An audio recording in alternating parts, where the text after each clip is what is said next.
President-elect Rodrigo Duterte assures he will review the 10-point recommendations submitted by the business sector to help push inclusive growth. The recommendations followed a two-day economic forum dubbed Sulong Pilipinas, held at the SMX Convention Center in Davao City. In his speech, Duterte vowed to push government reform. More of this report from Freddy Abando. The just concluded business forum in Davao City, where President-elect Rodrigo Duterte and his cabinet members engaged the country's business leaders, is a first by an incoming administration. It ended on a high note with the President-elect's commitment to review their proposals in support of his administration's 10-point socio-economic agenda. Verily, this will be studied by each and every department to where the subject matter belongs.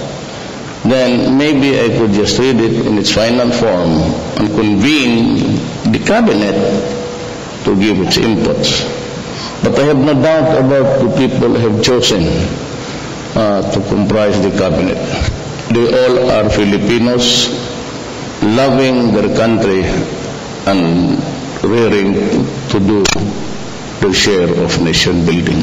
Overall, the business sector expressed support for the President-elect's vision of sustained economic growth and poverty reduction. We would like to think that this will provide you the coordinates. As a ship that sets sail, you need to plug in the coordinates to where you are going. We hope that this will guide our country to better days. And we look forward to you as the captain to call us to be on board.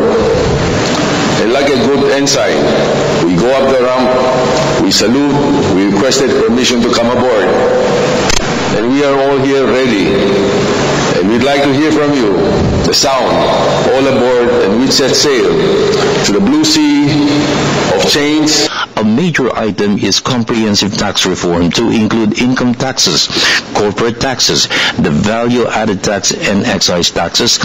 Review of tax incentives and simplifying the tax system was also proposed. 5% of the country's GDP for infrastructure spending was also supported.